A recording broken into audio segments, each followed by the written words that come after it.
Mnamo tarehe 5 mwezi wa 11 2024,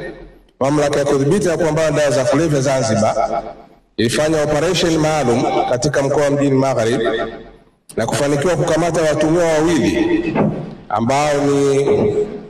Ali Macho almaarufu, lakini jina lake halisi ni Ali Mohamed Ali, na mwingine ni Fahadi Ali Khamis, miaka 34, mkazi wa Michenzani, na bosi wao mkubwa ni Saidi Seif Salum almaarufu anajiita Obama. Na watuhumiwa hao tayari wawili hao wameshafikishwa kwenye muhimili wa mahakama kujibu tuhuma zinazowakabili. Aidha, mtu yeyote ambaye hajaridhika na tamko hili anaweza kuiomba mahakama kufanya mapitio na ombi lake ambalo linatakiwa kuwasilishwa mahakamani ndani ya siku 30 kutoka tarehe ya leo kama inavyoelekezwa katika kifungu cha 73(4) cha sheria namba 8 ya mwaka 2021 sheria ya Zanzibar. Ndugu waandishi wa habari, napenda kuwataarifu kuwa Mamlaka ya Kudhibiti na Kupambana na Dawa za Kulevya ipo katika wiki ya maadhimisho ya siku ya kimataifa duniani ya kupiga vita biashara haramu ya dawa za kulevya ifikapo tarehe 26 Juni ya kila mwaka, ambapo kauli mbiu ya mwaka huu ni wekeza katika kinga na tiba dhidi ya dawa za kulevya, ikiwa na maana kuwa serikali, jamii na wadau mbalimbali kushirikiana kwa pamoja katika mapambano dhidi ya dawa za kulevya, na pia waongeze nguvu zaidi katika kubaini na kuzuia watu ambao hawajaathirika na dawa za kulevya wasitumbukie katika janga la matumizi ya dawa za kulevya,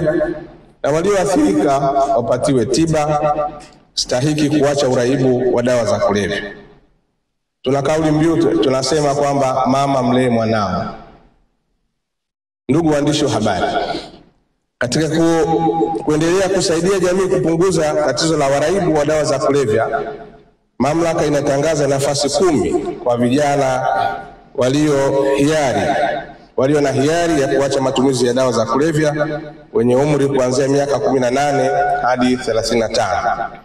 Vijana watakaojitokeza watapatiwa matibabu bure ya upataji nafuu pamoja na kufundishwa stadi za kazi, kwa maana watafundishwa ufugaji,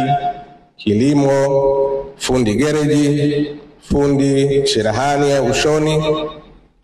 na kurekebishwa tabia zao katika kituo chetu kilichopo Kidimu. Aidha, nitoe wito kwa taasisi mbalimbali, wafadhili, viongozi wa dini na wanasiasa, wabunge na wawakilishi kuguswa katika janga hili kwa kuhamasisha kuacha matumizi ya dawa za kulevya na kuwachangia gharama za matibabu waraibu waliopo katika maeneo yao na maeneo mengine ya Zanzibar. Mwisho, napenda kutoa rai kwa wananchi wote kuendelea kudumisha amani, utulivu na usalama wa nchi yetu, hasa katika kipindi hiki kuelekea uchaguzi mkuu. Aidha, waendelee kutuunga mkono kwa kuwafichua wafanyabiashara haramu wa dawa za kulevya katika maeneo yao kwa kupiga simu moja kwa moja ya kamishna mkuu ambayo ni namba 0674 77 77 72, au simu ya kituo cha kupokea taarifa ni simu namba 0774 33 00. Asanteni sana kwa kunisikiliza. Imebainika kuwa mtuhumiwa huyo anafanya uhalifu wa dawa za kulevya katika eneo la Afrika Mashariki na amekuwa akishirikiana na mitandao mikubwa ya kihalifu ya kimataifa kwa kuingiza dawa za kulevya kutoka nchini Afghanistan na kusambaza katika ukanda wa Afrika Mashariki kwa muda mrefu. Sasa, kwa misingi hiyo na kwa uwezo niliopewa chini ya kifungu cha 73(1) cha sheria ya Mamlaka ya Kudhibiti na Kupambana na Dawa za Kulevya,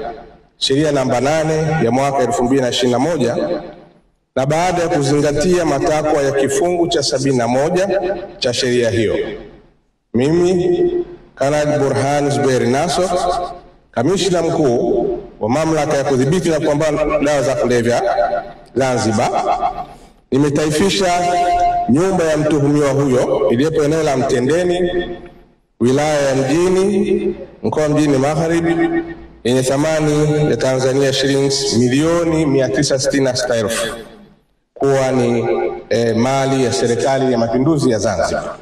Mtuhumiwa huyo bado tunaendelea kumtafuta.